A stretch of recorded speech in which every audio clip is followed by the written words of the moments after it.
Ladies and gentlemen, welcome to Doctor, the show where no topic is too hot or too cold. Whether it's politics, religion, relationships, entertainment, or everyday life, you will be hearing from the experts. This show is not for the faint of heart or the faint of mind. But if you want to be inspired, you have come to the right place. And now, prepare to be enlightened as we introduce the host of Dr. Dr. Peter Tassi, and his close advisor, Dr. Fooch.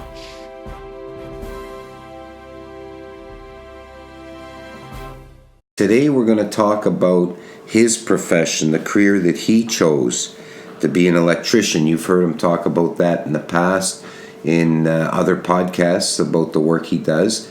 But today we're going to focus in on what it's like to be in the trades, to choose that profession, and specifically the profession of electrician. So Junior, thanks for being here today. You had the aptitude and ability to go into any profession. You could have gone to college, university, choose any field because you have that high level of IQ and very good, you have a great memory and the ability to comprehend many things. What inspired you to go into the trades and specifically to be an electrician? Well, I was always fascinated by electricity because, everything seemed to involve electricity, and it's always fascinated me. I would kind of disagree with what you said before. I don't think I would have the aptitude to be an electrical engineer. If I did, I probably would have went into it. And if I did go into it and even got through, I don't think I would have been a very good one. But I figured I could become a good electrician if I applied myself and everything. So it was a lot of it was the interest, just the interest and knowing a little bit about like what really is electricity, how does it work, this type of thing. Of course, nobody actually knows what it is. Even the scientists don't know its true nature. But just because so many things seem to work with electricity. And really, coming out of high school, I had no idea of any of, we took a little bit in industrial arts and stuff like that. And you take a little bit in grade 11 physics, but it's not. So it was just more of an interest thing. I actually started in electric motors and became like an electric motor winder. But that wasn't classed as a trade. It's more or less a skill. So I decided to go into the trade and become an electrician. Like I say, a lot of it was just curiosity, and but I have to say that I'm glad I did because it gave me a good life, good living, and it's a lot of hard work. People think it isn't, but it is a physical trade. There's a lot of, especially when you're in construction. We're classed as construction and maintenance. My ticket says construction and maintenance. Well, the problem with maintenance is there isn't that much work. That's when things break down in factories. You got to fix them and stuff. We did some of that, but there just isn't really enough work.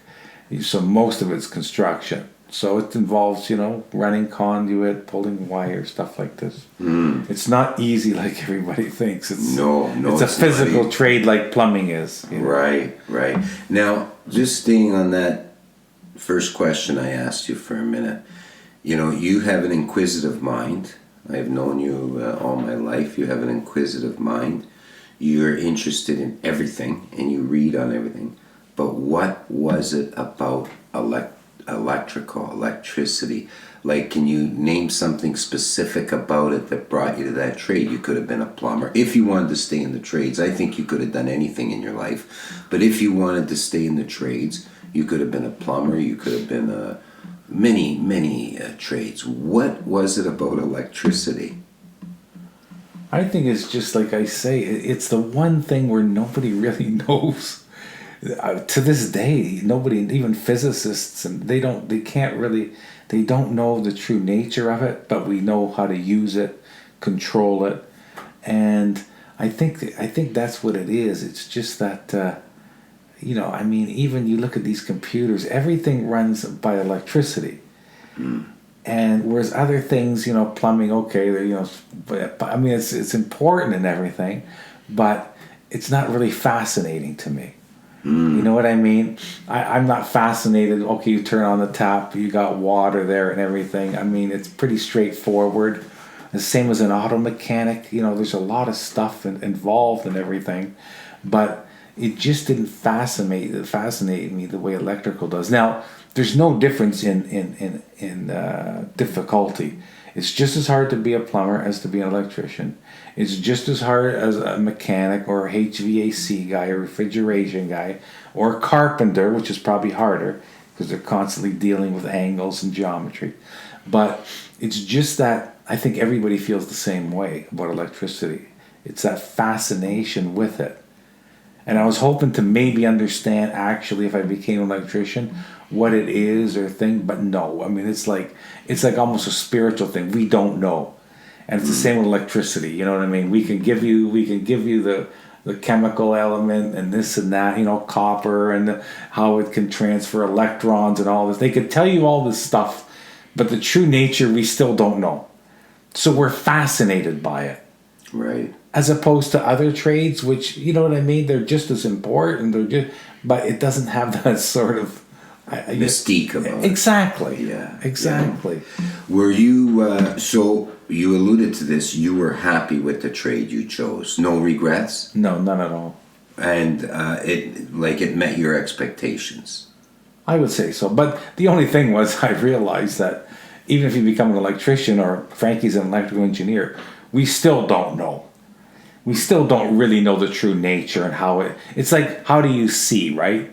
There's if a physiologist or biologist tries to explain the working of the eye, he can give you all the different mechanisms and frequencies and this and that, but the power of it is so immense, you know what I mean? Or how a cell works in the body. It's so complicated. Nobody really knows how it, and so I really don't know any more than I knew back then. I just know the nature of it and how it's sort of, how we use it and this type of thing. And same with the electric motor. I read books and books on electric motors, and it's, it works by magnetic flux and everything. I mean, you can take all this stuff and you can sort of understand that, but the true nature, almost like life itself, the true nature we don't know. That's an amazing thing because, like you said, you read lots of books. You're considered a master electrician. You've got all these physicists, scientists, and everybody else whose lives evolve around electricity because it's so critical to the way we live, this modern civilizations. But we still don't understand it. Like, what is electricity? How would you, can you explain it in layman's terms? Without really us understanding what it is. Well, they used to call it a juice. They thought it was a juice by nature. It's not. You know what I mean? And this is why they say the true nature is not really understood. We know we have conductors like copper and aluminum, and in the outer electron, it's called the valence electron, because in copper there's only one. In the element copper, there's only one valence electron in the outer shell, so it's easy to break that bond and move those electrons through a conductor. We know this stuff, but we actually don't know the true nature of it. You know what I mean? So you could know this kind of stuff, and it's the same, like I say, with seeing. Okay, we see objects, and they can give you all the breakdown and but do we really know the true? You know what I'm saying? Yes. And electricity is the same. I mean, we don't really know its true nature, and it'll tell you that in the dictionary if you look it up. But we know, like I say, how to use it, how to benefit from using it, this type of thing. And, Well, who is the first person to really... Now, trying to understand electricity actually goes back probably 1,000 years, where people were playing with copper plates and so on and so forth. But who's the first person that really articulated it, that it's a useful source of energy, discovered that? Like, would that be Benjamin Franklin? Would it be Voltaire? Who would that be, that person? Well, I would say it's probably Alessandro Voltaire, like the Italian physicist who experimented with dead animals and lightning storms. He saw when the lightning struck the animal, the muscles moved, and deducted that probably the human being, the brain sends out electrical signals, and this is what causes the movement of our muscles and stuff like that. He's considered, I think, probably the most significant, and that's where we get voltage from. His name was Volta. So when you hear voltage, that's why it's called voltage. It's called it's electrical pressure. So it's named after him. There's many others like ampere, the amperage. It's called amperage. That's the current. That was Louis Ampere. Louis Ampere. He was a French physicist. It's like everything. There's no real one. It involves different people that even these guys like Volta and them studied in the past. So there's not real. But if you had to put your finger on it, I would say it was probably Volta, who did those controlled studies and that's why we call it voltage today. That's electrical pressure. Interesting. Yeah, that's fascinating. It's like every invention.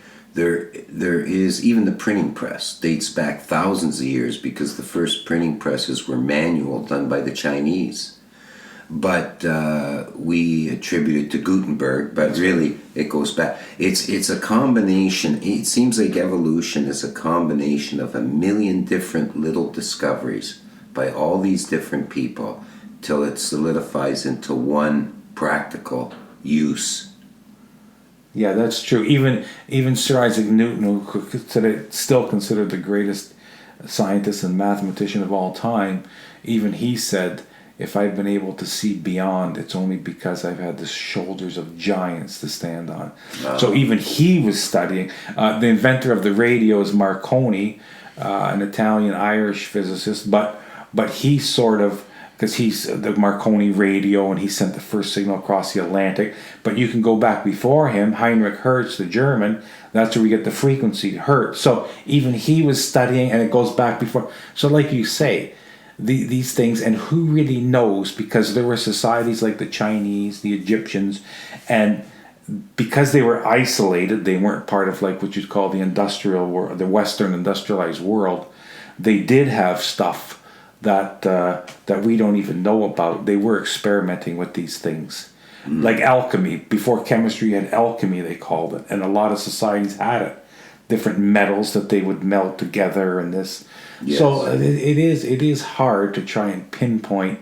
And it's like they say, if you read a Russian book, they invented everything. Yeah. If you read the Chinese book, they invented everything. Yeah. No, the Egyptians would say they, and the Greeks would have their...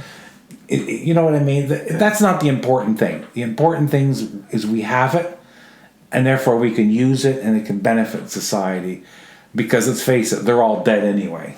Yeah. You know what I mean? Right. So, well, being an Italian, I'm glad to hear that there's some Italians that played a prominent role in this whole process of evolution. There's quite a few, actually. There's quite a few, eh? Yes, but you can say the same with the Greeks. I mean, they right. The modern Western civilization is considered Greek and Romans were the two forebears, but the people that were Greeks back then are not the same Greeks we have today. You have to understand that because there's been so many migrations, so many different that you can't really say, well, it's like the Greeks today. No, those are actually a totally different people.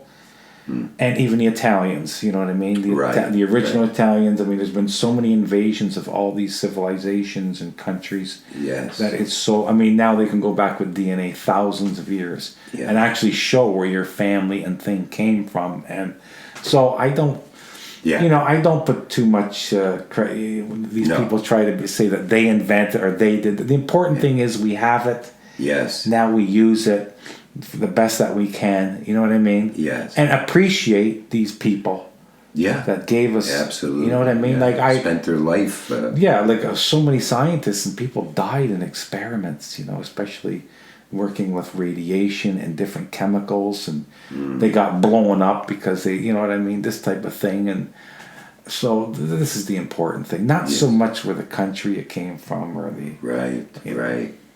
So would you recommend this trade, electrician, to our young people today? Like, what are the benefits of you? I know that there's a problem today with a lot of young people entering the trades. There has been for probably a couple decades now, for whatever reason. But if you were speaking to young people today, teenagers in high school that are trying to sort out what they would do with their life, would you recommend the trade of electrician? Well, not if they had something that they specifically wanted to do other than that. So I would recommend, go to university if you want to become, say, a doctor or something like that, engineer, whatever, accountant in business, a lawyer.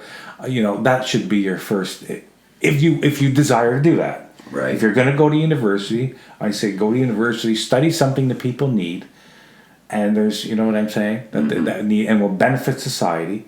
But barring that, if you're not going to go to university and you don't really know what you want to do, it's a way to be productive. It's a way to make a good living.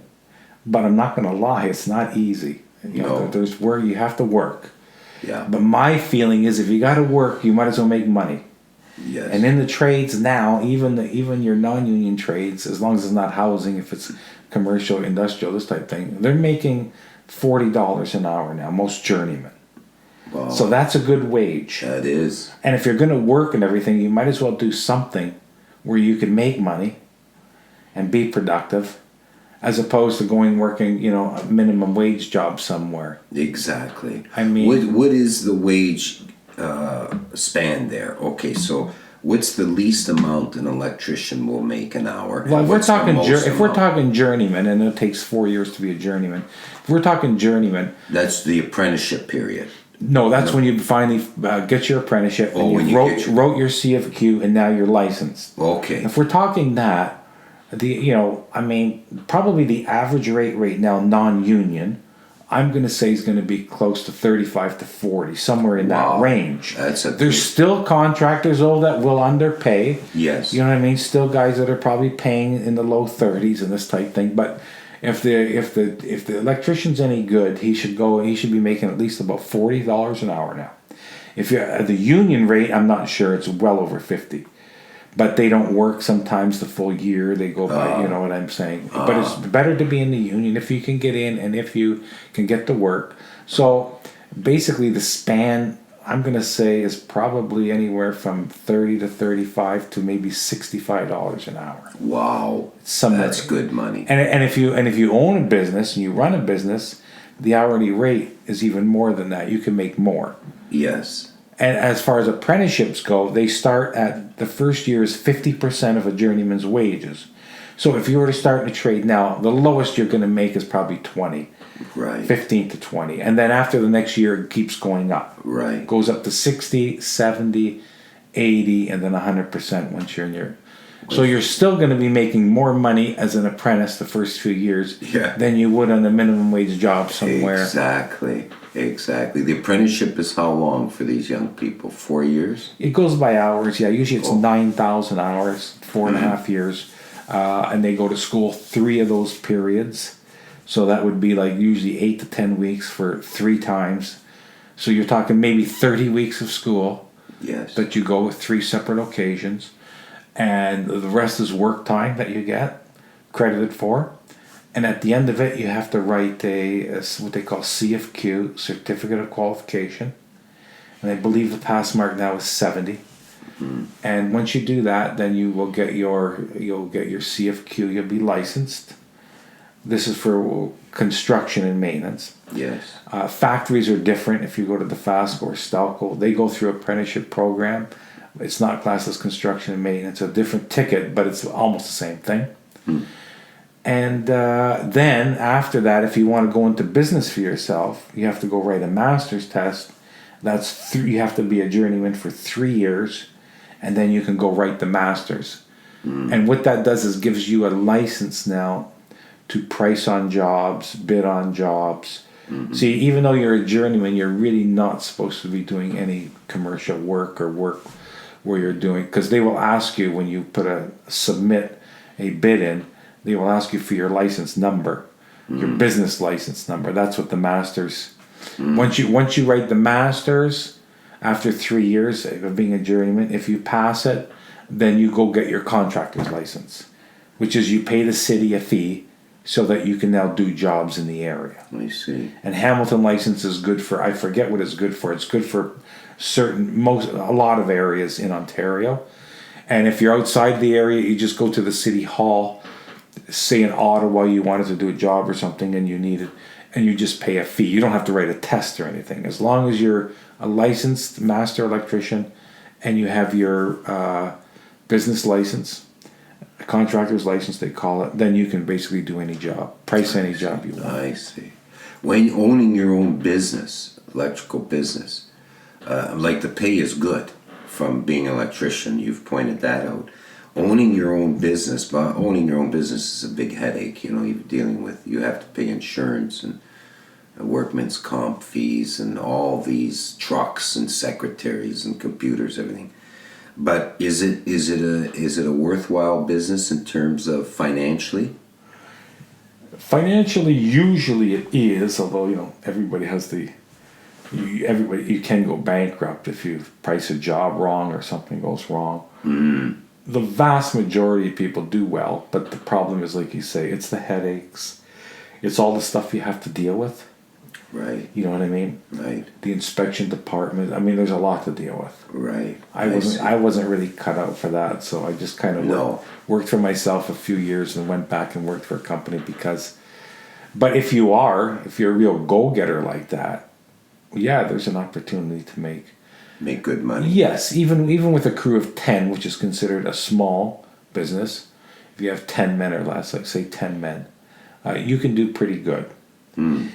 The next step is sort of like 50 to 100 guys. That's classed as medium.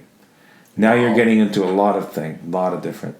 And then, of course, the big ones, I mean, they could have over 1,000, you know. I mean, wow. Those are the guys that do, like, those, but most of them are unionized, and they'll do, like, the Sky Dome and these big, huge projects. Usually that's a big union contractor. I see. And if they need men, they just hire out of the hall. Because the hall has an endless supply of labor. Right. And they'll call guys out of the hall to do these big jobs, and after the job, they all go back to the hall, go back on a list. I see. So, yeah. But I mean, even a company with 10 guys, which considered small, it's a lot of headaches. A lot of headaches, yes. Now, tell us about the physical work. So you know, some people think electrician. Oh, I'm just hooking wires up. No, it's very, very physical. Like all construction, very demanding of the body. And that's why you very rarely see guys over 50 on a construction site. They're worn out. All the guys I know that were in construction, they're done by 50. Their joints, their backs, their necks, everything's shot. So what is it? Can you give us just a couple things physically that are most demanding on just purely a physical level? Well, it is physical. I wouldn't compare it to a roofer or somebody like that, or even a bricklayer, but it still is physical. You have to remember now. You have to install all the systems. Let's take, for instance, we did a lot of supermarkets. You have to install everything now in that building. There's transformers to put in. There's conduit that has to be run. Some of it's 2.5, 3-inch conduit. It can be very, you know what I'm saying? And wires have to be pulled through. Panels have to be installed. Machines hooked up. So this it's not easy work. No. I'm not going to compare it to something that's very, like say roofer or something like that. But it's still physical. And you're right. There aren't too many. I retired at 60. Electrician, you'll find there are more older ones, as opposed to say like a guy who puts floors in. Boy, that's hard. Broadloom rugs. They're using their knee and bang it. Yeah. And those are the kind of guys that don't, and say asphalting. Those kind of guys. Right. Framers. They burn out easy. And framers. Framers really. And framers. They burn out quicker.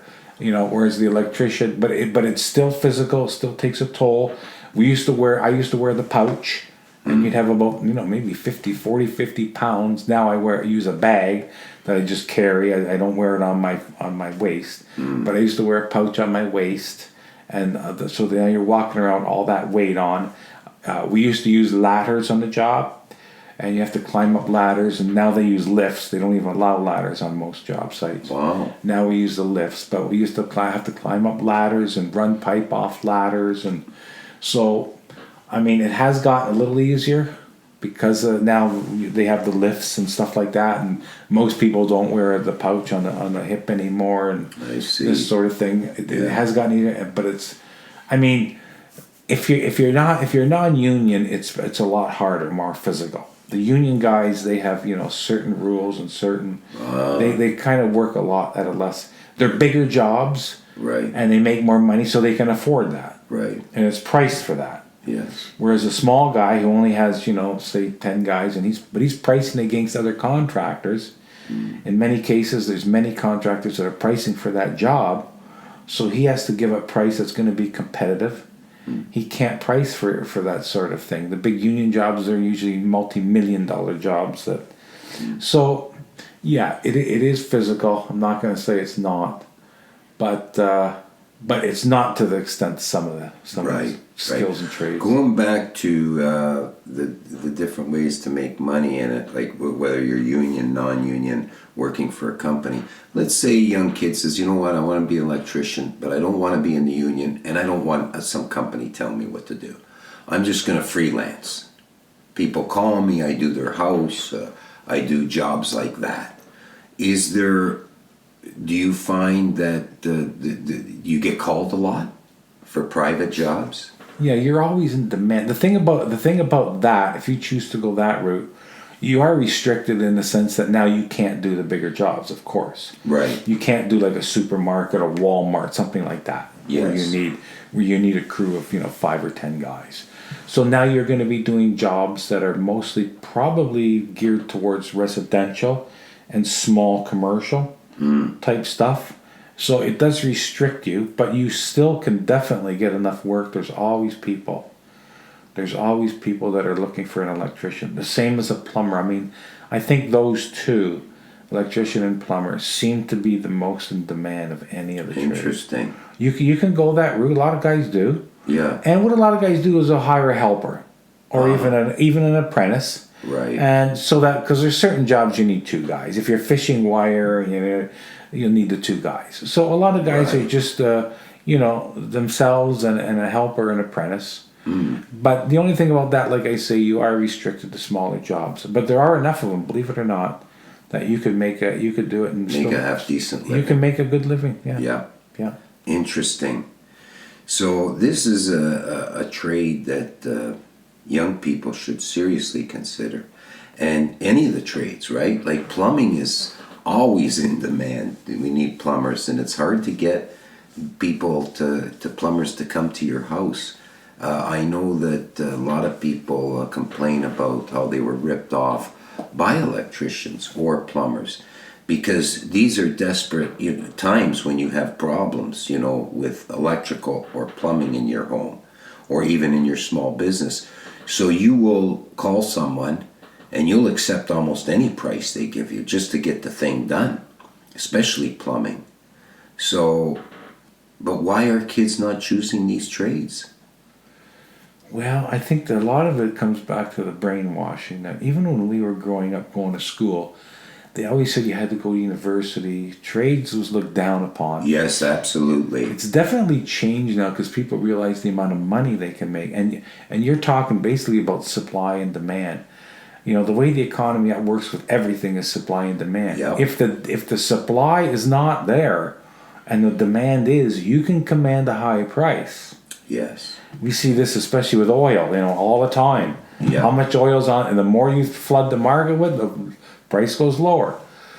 This is why they can charge some of these exorbitant rates, and it's a pity because I don't know how they can charge. There are electricians and plumbers and contractors that rip people off, and I'm going to say from my experience, 50% of them, I would say 50%. That many? Yes, I would say 50% are over what I call overcharging. Yes. Like, to me, a fair price is absolutely no more for a contractor Right. is absolutely no more than if you're doing small. We're talking about 1-2 man operation. Yeah. Where he doesn't have to pay all the high overhead for trucks and all that and Right. compensation. A fair price, more than fair, is $50 an hour. Yes. And I mean now I charge about 30 because I don't, why do I need to?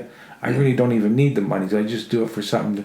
But these guys are charging $100. I've seen $250. When people gave me the price, they said that guy's making $200. A plug to put a fridge in, and he wants $300. I mean, it's terrible. Yeah. You know what I mean? Yeah. And this is why I tell people, always get a minimum of 3 quotes, 3 prices. Yes, a minimum of 3. But like you say, the problem is the supply and demand. Most contractors don't want to pull their men off a job to go do some small job for a homeowner. This is what it is. So these people now, if they're desperate, and plumbing, like you say, is much more critical. If you got a drain that's clogged or something, you'll pay anything. Exactly. You want to flush that toilet. Exactly. So to call, in that case, it's not so much a plumber as a sewer guys. Yeah. I mean, they'll charge, you know what I mean? They sort of gotcha. Yes. So that's the whole supply and demand thing, Yes. too. Because you just can't get them. Yes. They don't want to come. Yeah, being an electrician or a plumber or any of these trades, there really is an ethical component to your career, to be a person of ethics. I know I have a friend who's she's in her I would say late 50s, early 60s. She's in a wheelchair, and she phoned to have her the water line run from her sink to her fridge. You know, that line. And the plumber came and he didn't know she was married, and he charged her. He quoted her $600. When the husband came home, he flipped out. He's not a plumber. He knows nothing about it. He Googled it. He did it himself in an hour.